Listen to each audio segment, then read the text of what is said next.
полетіли в дібі і это.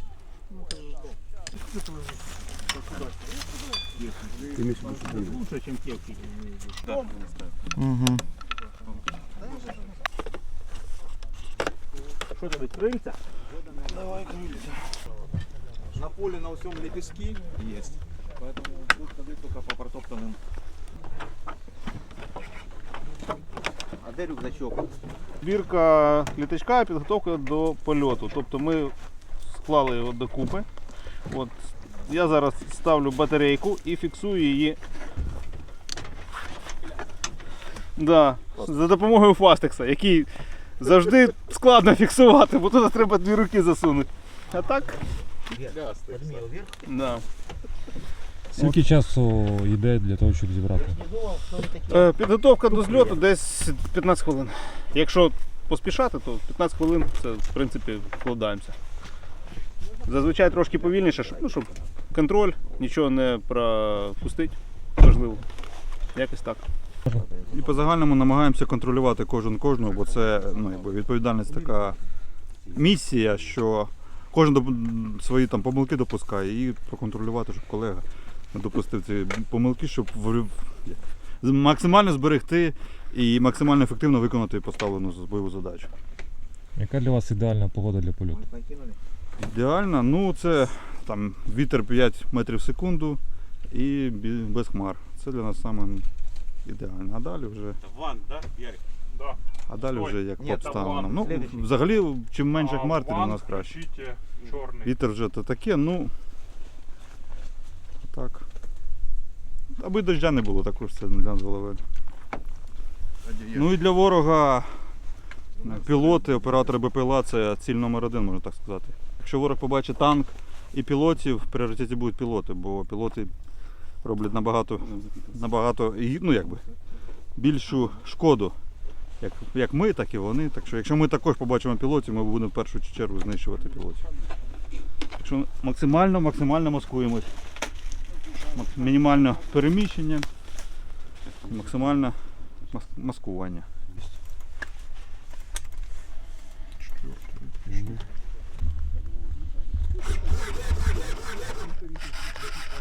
Режим стабилизации. Режим ручного управления. Канал газ активен. От винта.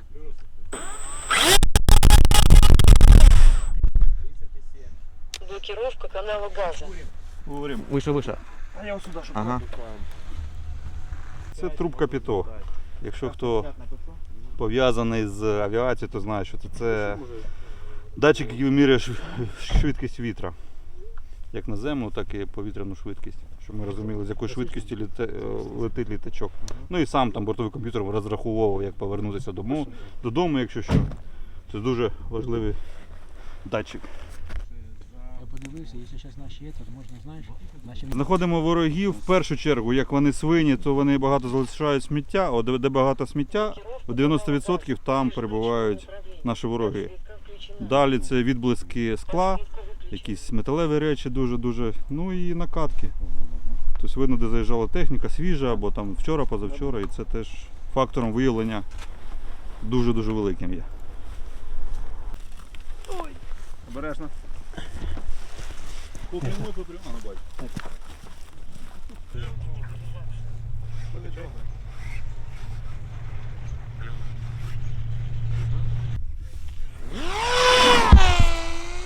Запустили літачок, зараз робимо продувку, так називаємо квадрат, щоб він зорієнтувався по сторонам світу і звідти вже на бойове завдання.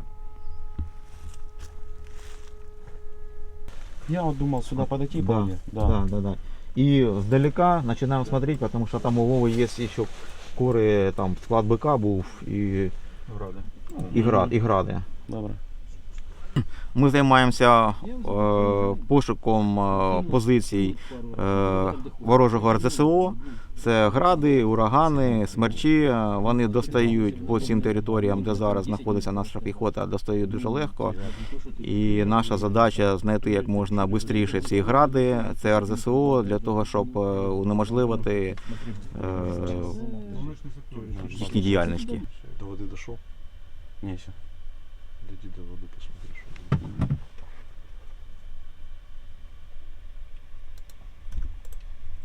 Шмарка чи то прильот? Антенну виставляли. І починали коригування з мавіками другими. Потім додався, з нами працювали пацани з Байрактар Міні. Такий був літачок цікавий. От. І ми перші, хто в принципі цілеспрямовано працювали безпосередньо з артою по коригуванню, по розвідці для арти. І перше, що було, це поворот на Іванівку, так звані штани. Це було перше коригування арти 122-ї ще. Тоді стріляли не дуже влучно, але це було в квітні місяці чи наприкінці березня. Да, наприкінці березня. Отак. Працювали ми з аміачної станції. Да, Да. І бігаючий орк це наше творення.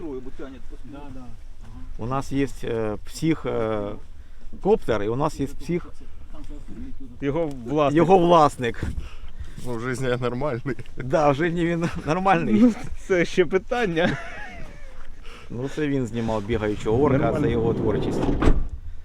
І потім після цього бігаючого орка цей орк вивів на позиції, і хлопці коригували Байрактар Міні, який працював з артилерією, і розбирали ми тоді позиції, орківські позиції. Ми знали, що там є якийсь укрепрайон орківський. Полетіли на розвідку, подивилися, що таке щось є. Потім треба було точно вже з'ясувати, що саме. Тоді мавіків третіх з великим зумом не було. Були другі, які з хіровим зумом. Сірий полетів, знизився і побачив, якийсь чувак там стоїть. Чувак то був, понятно, цей російський військовий. Він побачив коптер і біг метрів, мабуть, 200. Прямо до своїх позицій вивів. Тобто те, що ми навіть не бачили, ми вже завдяки йому побачили. Ну, мабуть, орк вийшов вибухівку на опору. Ну, ми його змалювали і далі почали переслідувати. Ну, а троль вже казав, що після переслідування туди на розвідку прилетів Байрактар. Ну і далі наша арта вже насипала туди по самі помідори. А потім ще й танчики підключились. Так що, да. Починалося все, в принципі, з цього, мабуть. Наприкінці березня оце все відбувалося, і потім вже і техніки ставало більше, і досконаліше, і потім і арти вже у нас ставало більше, і калібри цікавіше з'явились. Так що, якось так. 5 час буде. Та берегову вони вже укріпили, там вже стільки накопано по берегу, вони вже далі копають. Артпозиция, может быть. Понял, капонир большой. Под какой-то танк или савушку. Нам до точки розвідки далеко. Да. 15. Вот мы здесь. Ми зараз над річкою, так? Да. Да? Ну, зараз ближче до берега підійдемо. Угу. І трансформуюся, поворачую до далі.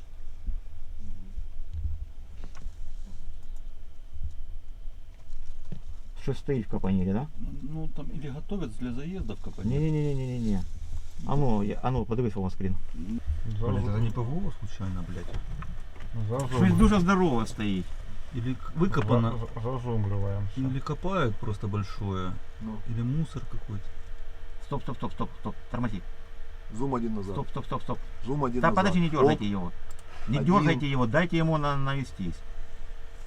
Ну, схоже на сюда, экскаватор. Экскаватор, да, сбоку копает. стоит. Да. Вот здесь капонир один. Все, Да. я ухожу, я по берегу иду. Да. Все. Чтобы не заходить на это. Камера з сторони зумом. Хай лопатами копають. Стой. А давай пройдем по берегу. Не, рано выхода. Ну, она не 28-й зум, не 24-й. Может, это вообще обычные машины? В посадке запрятанные. Давай тоді правіше і з лойтера уходимо і йдемо туди на ближе к цели. И, вот да, и ту праву, И праву. вот этот двор с фоткой тоже попытайся. Сейчас возвращаемся.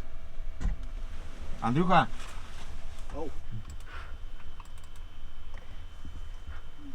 Блять. Вот может быть что-то под дерево. Сейчас на круг пойдем. На углу. На углу посадок. Не вижу. Смотрят. Чикают. Ну это походу нарыто. На круге. Позиция нарыта. Сейчас мы станем на лойтер, стабилизируемся и потом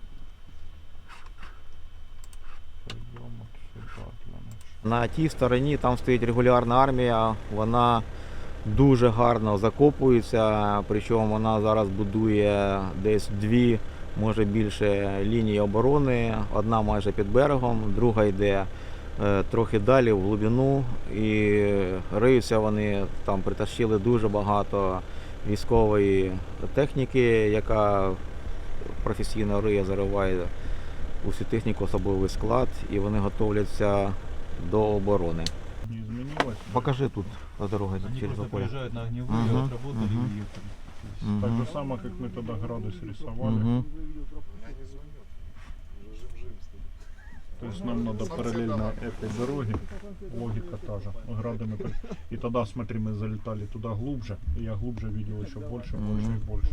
Ми їх бачимо, де вони риють, ми бачимо, як вони зариваються, ми бачимо, як вони маскуються.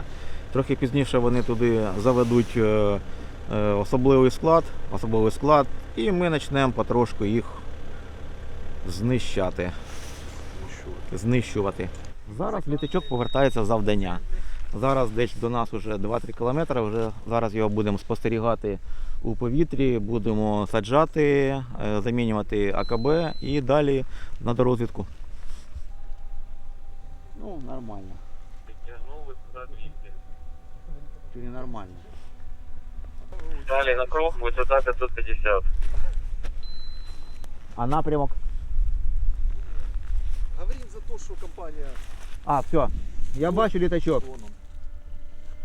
Режим стабилизации.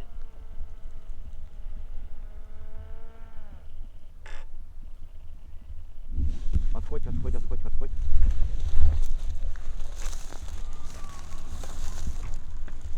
Блокировка канала ГАЗа. Режим личного управления.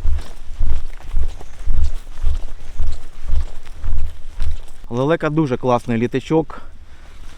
Терпе жорсткі посадки, терпе Екстрені. екстрені посадки, майже завжди цілий. Бувають, звісно, різні моменти, буває таке, що і щось ламається, але виробник зробив дуже класний літачок. Це реальна повага виробнику. Бо буває, і саджаєш під обстрілами, і не завжди виходить десь знайти якусь нормальну площадку для посадки. Буває, саджаєш і в м'яку пшеницю, а буває така стерня, що і ноги можна поламати, але вдається літачок посадити цілим, неушкодженим. І це завдяки виробнику. Це реально класні літачки. Накатки.